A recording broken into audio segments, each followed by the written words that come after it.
Le Gabon est depuis le 30 août 2023 dirigé par un régime militaire arrivé au pouvoir par les armes au terme d'un coup d'État. C'est du moins l'appellation conventionnelle et consacrée, nonobstant le fait que cette prise de pouvoir a été magistralement gérée par le comité de transition pour la restauration des institutions, qu'a réalisé sans mort, sans blessés et donc sans effusion de sang. Pour la communauté internationale, cette arrivée au pouvoir, comme on pouvait s'y attendre, était frappée du sceau de l'illégitimité, car foncièrement anticonstitutionnelle en considération de ce que c'est par la voie de droit que l'on doit régler les crises politiques.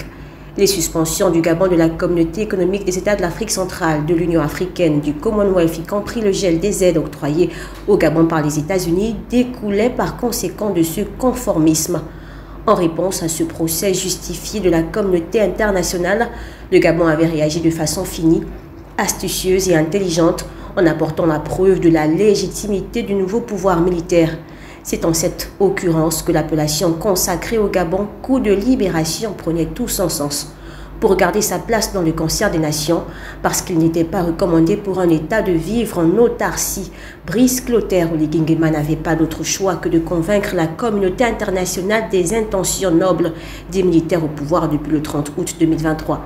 C'est en cette occurrence qu'il a pris son bâton de pèlerin et entamé une tournée dans la sous-région, de Malabo à Brazzaville, en passant par Djamena, Kigali, Kinshasa ou encore Yaoundé. L'enjeu est elle-même. Expliquer, justifier et donner les raisons de la prise de pouvoir par les militaires, le président de la transition en avait clairement conscience. Cette opération de charme sur le front diplomatique passait inexorablement par l'image qu'il va renvoyer à ses pairs, celle relative au degré de sympathie que lui vouaient les Gabonais. Histoire de maintenir la flamme de la coopération, histoire de battre en brèche les allégations sur le procès en illégitimité fait au CETERI, histoire de rassurer et de dissiper le scepticisme prématuré de certains de nos partenaires étrangers.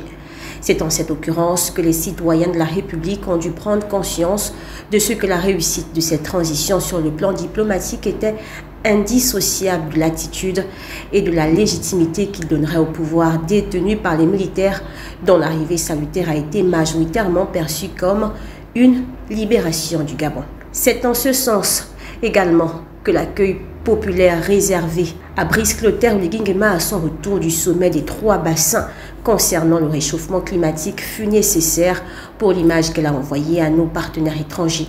Celui d'un dirigeant légitime, aimé, accompagné, soutenu par les siens et par les populations dans le projet capital et républicain de la restauration des institutions.